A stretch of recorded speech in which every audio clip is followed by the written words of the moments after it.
Today we're going to create a spooky painting for a Halloween/Samhain special. Hello everyone, welcome back to my channel. It is Halloween tomorrow, for those of you who are watching on the day that this video is going online, and I thought that it might be nice to lean into those spooky autumnal vibes. As a matter of fact, when I was a kid, I was obsessed with different myth, folk tales, and especially the Celtic ones. So Samhain is a day of the year that I particularly like. It is my favorite period of the year, I think. I already confessed my love for autumn to you in the previous videos. And here we have different elements coming together. So for those of you who are, as I am, interested in Celtic folk tales and their mythology, you might know that the Celts were all about death. It was considered to be a natural part of life and somehow the follow-up to life. And they believed so much in the life after death that it was completely common actually to convene to pay back debt after your death in the afterlife. So the world of the dead, and as well as the world of the small folk, as they called it, so the fairies, they believed it to be connected to ours, like in neighborly fashion, and there being a veil in a way separating both worlds. But the veil was supposed to become thinner at certain places and at certain times of the year. So the places being, for instance, standing stones, but also certain places in the forest, where you have like circles formed by fungi and stuff like that, and times of the year being 8 key moments of the year actually that are mostly linked to astronomical events like solstices and equinoxes. And Samhain/Halloween is one of them. On these days, the veil separating our world from the other world is supposed to be thinned out. Humans are believed to be at risk to be carried away by fairies, or at any rate being more easily in contact with otherworldly beings or supernatural beings. Samhain being a festival that was very much anchored in the belief system, in the cultural system of the pagan religions. This is obviously what the Christians based their All Saints' Day on. I guess they thought like, well, let's base it on a date that is already very much in people's minds, and then we'll be fine. And this is how Halloween or All Saints' Eve came to be, basically. And so I thought that for this happy occasion we might create a painting that is a little bit more unusual for me, but based on the key elements that I usually represent in my paintings. So we will take a Scottish Highlands scene and transform it into somewhat of a folk tale, a scene that we could imagine transpiring on Samhain. So I thought about a painting that I started in the beginning of the year, and then somehow I never got around finishing it. And it was based on a photograph of a girl that I follow on Instagram and that I like very much. The account is called Scotland Magic. I will leave the link in the description as usual. And I will also insert the photo that I will describe now here on the screen, so you can follow through when I'm commenting it. So this is a photograph of standing stones on the Isle of Mule. And what I thought was really brilliant about it is the atmosphere that she creates. We obviously have this perfect weather for this kind of shots, where the mist is coming down from the mountain and descending into the forest behind her. We have the moistness in the air, which translate through the grass stems that are very clear and bright and glistening with the droplets and the moisture in the air.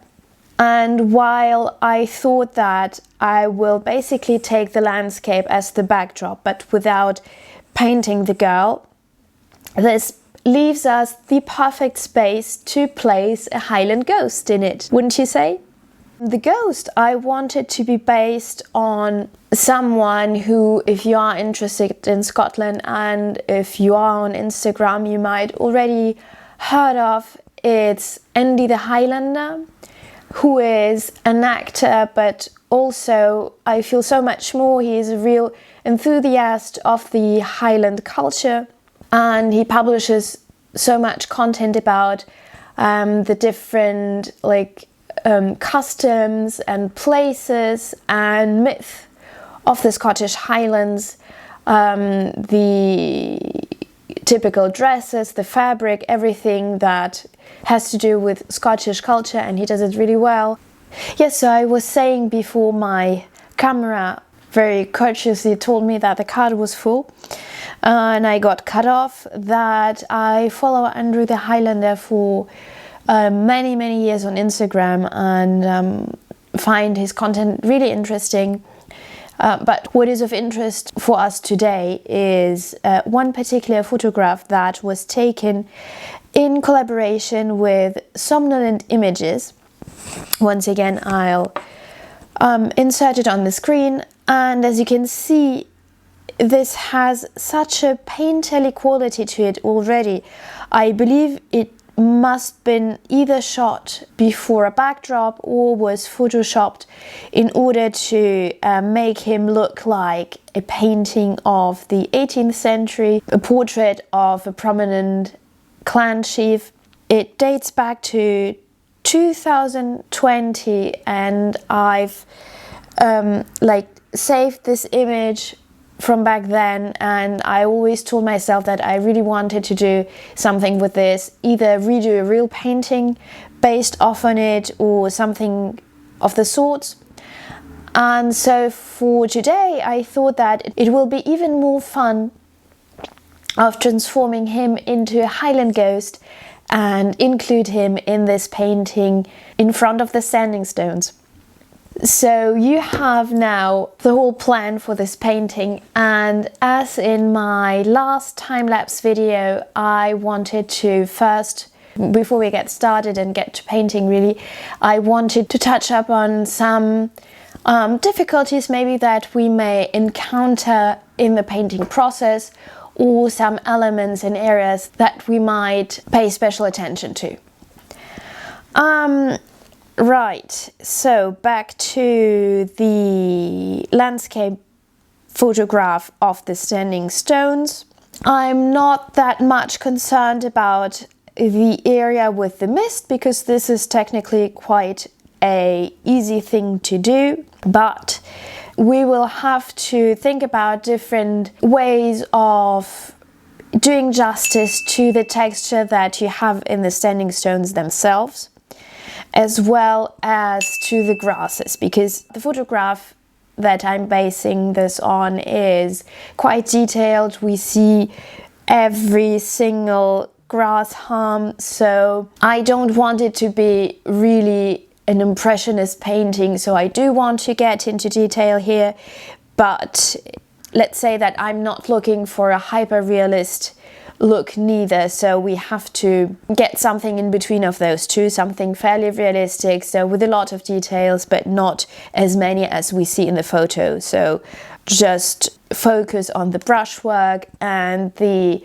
right order in the choice of colors that might help us here achieving a realist effect. And then finally we might pay attention to, well, the transitions in the perspective, because we have quite a lot of detail in the foreground as well as the standing stones, but we lose the details progressively as we go back within the background and into the mist. So it becomes more and more blurred, and we have to maybe pay attention to the way that we are softening this effect out from the foreground into the background and don't have like very clear delimitations between the foreground, the background, and the middle ground, right?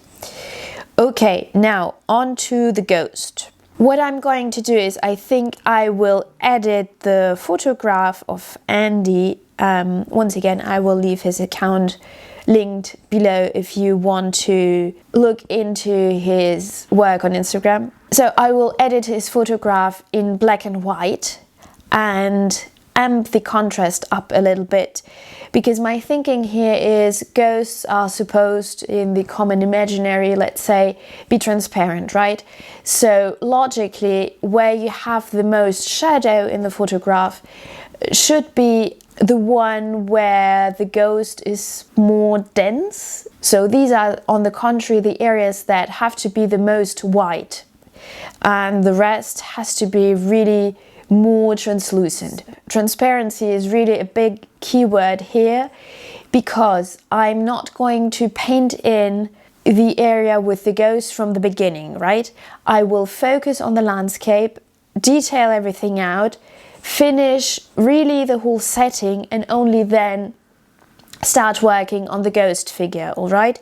Because it has to be translucent, I will have to have a setup that is all done so that I can play off this transparency with the white mixed in with a lot of medium and add the different layers progressively over so that we still can see the background and still have details in the ghost. So I will use a ton of medium and really work it progressively and not rush anything, and I prefer to have a lot of layers in order to have the really white parts being very white, rather than, you know, have to dial it back, because I'm not realistically gonna be able to do that quickly and without having to retouch the background, and this is just doing the work twice, right? So we don't want to do that. Okay, I think at least for me, I have a clear idea of what I have to pay attention to and how I'm going to achieve the different effects that I wanted to. So now I say, let's get cracking.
Right, now that you've seen the finished result, I hope that you like it. I'm fairly satisfied with how it turned out. I think the grass surprisingly went the smoothest. I imagine that having a plan in which order I was going to put down the colors really helped, because I started off with putting down obviously the darkest color for each area, and then somehow went from there, and I had a pretty good idea of what the different tones were, so I didn't struggle as much as I thought that I might. With the standing stones on itself, it was more of a challenge, because not only is there a lot of texture, but also many quite similar color tones put next to each other. So I had difficulties bringing it all together, because I felt either I ended up always with something that was too contrasty for what I was going for, or something that was too flat because I didn't vary the tonalities as much as I maybe should have. So I ended up doing an okay job, I think, on those. And at the end, in order to bring up these, like this very typical texture of the stone that is a bit porous maybe, I used a brush that really did a good job. Let me see. Yes. This one, actually, I will link it below for those who are interested.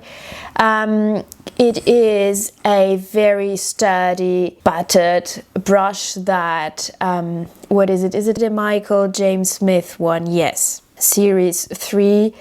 Michael James Smith recommends using this for foliage and grasses and stuff like that. And I obviously did use that for this purpose in previous paintings, like the Glenfinnan Monument one. But here I thought, if I went in the paint with this brush without using any medium, it would be sufficiently dry and not mix into the rest of the colors that are already on the canvas, and it would just leave these very like rigid dots of paint, and would help me create this texture of the standing stones, and it worked a wonder. Now, once again, for the blurriness and versus the details in the foreground, I didn't have a particular struggle actually. I just phased it out, so I still had a little bit of detail here in the midground, and then progressively when we went into the trees, it was just big areas of paint with non-details whatsoever, rather, you know, transition in the colors and tonalities, but no details at all, and I think it works really nice.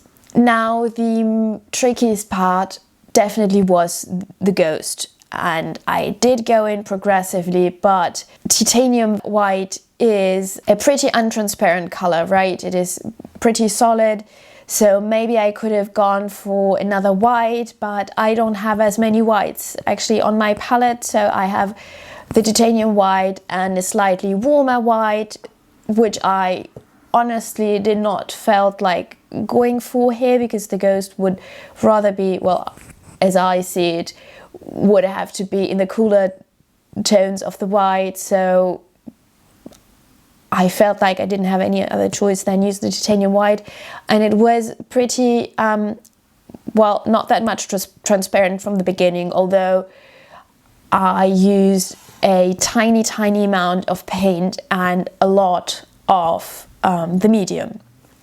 I definitely struggled with that.